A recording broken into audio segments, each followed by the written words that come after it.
Olá, crianças! Espero que todos estejam bem. Hoje vamos dar continuidade à nossa aula de ciências. Então, peço que todos prestem bem atenção, tá certo? Como vocês podem ver, nós iremos falar sobre o tema Animais do ar, do mar e da terra, que se encontra na página 157, tá? Então, antes de iniciarmos nossa aula, peço que você faça a sua oração como de costume, tá certo? Agradeça a Deus por mais um dia de vida, por sua saúde, tá? E vamos lá.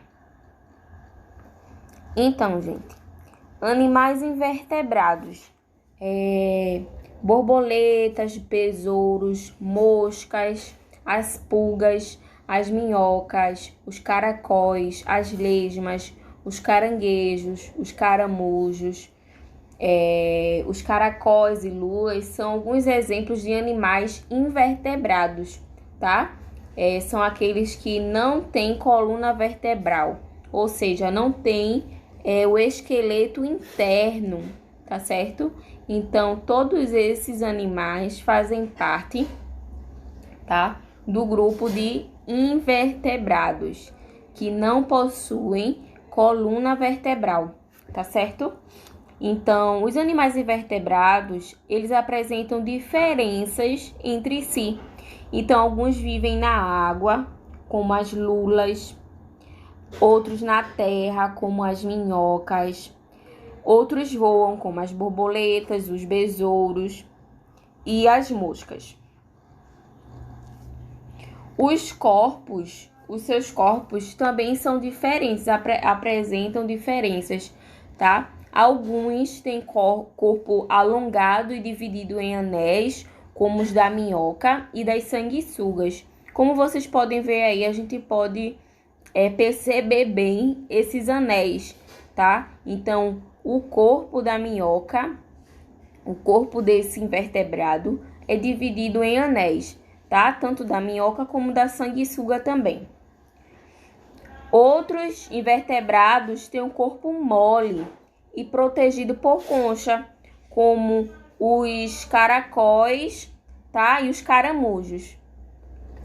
Outros, eles podem ter suas pernas articuladas, tá? Então, como aí mostra o caranguejo, tá certo?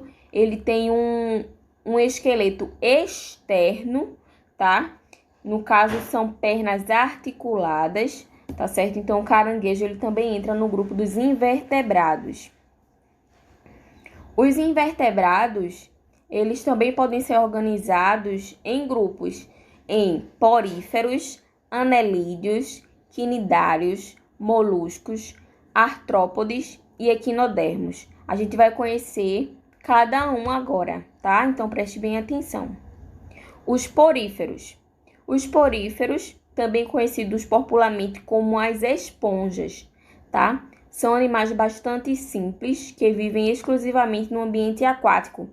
Não possuem tecidos verdadeiros, logo também não possuem órgãos e sistemas, tá? Então, aí nós temos ao lado, nós temos o exemplo de uma esponja, tá certo? Então, os poríferos são as esponjas, tá? Que também são invertebrados.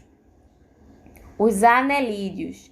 Os anelídeos são animais invertebrados, né? De corpo mole, alongado, cilíndrico e dividido em anéis, apresentando uma nítida segmentação. Então, como a gente pode ver aí, a imagem novamente da minhoca, a gente pode observar, né, esses anéis. Então, os anelídeos, o seu corpo vai ser sempre mole, tá? Alongado, cilíndrico, tá bom? E dividido em anéis, como o da minhoca e o da sanguessuga. Os quinidários.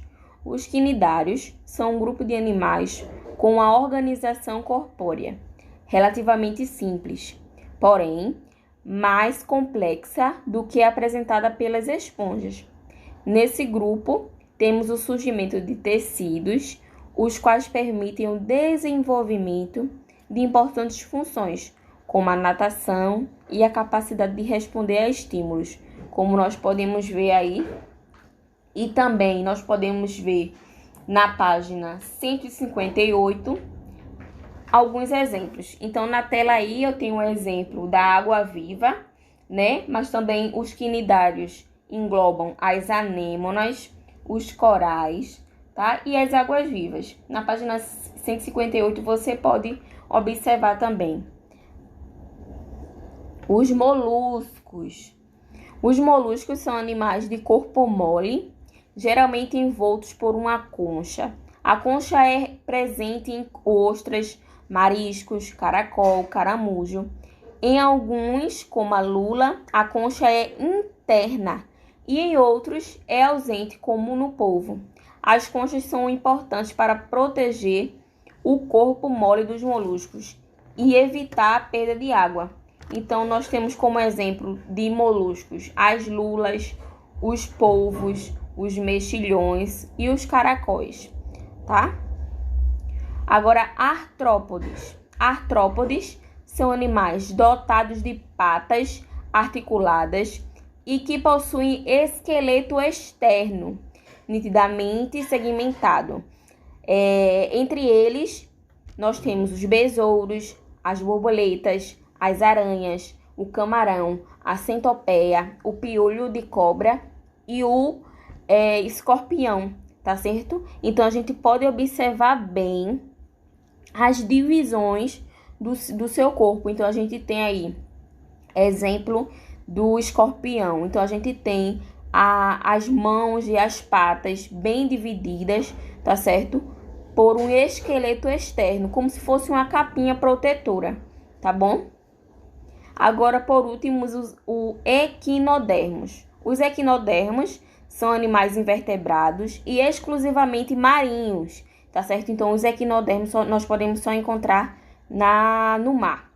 O seu corpo é organizado geralmente em 5 partes simétricas, que se distribuem na forma dos raios de uma circunferência, que é o caso das bolachas da praia, das estrelas do mar, dos ouriços do mar, dos pepinos do mar e entre outros, tá? Então, aí ao lado a gente tem uma diversidade de estrelas do mar, como vocês podem ver, né? Então, a gente tem uma diversidade muito boa também, diversas cores, né? Diversos formatos. Então, para a atividade de vocês, tá certo? Então, só será apenas 2 questões. A página 160 vai ser referente a tudo isso que a gente aprendeu agora, tá? E a página 162 é referente ao texto que vocês irão ler na página 161, Insetos Sociais, que vai falar sobre as abelhas, tá certo? Então, espero que tenham gostado da aula, tá certo? Um grande beijo e até a próxima aula.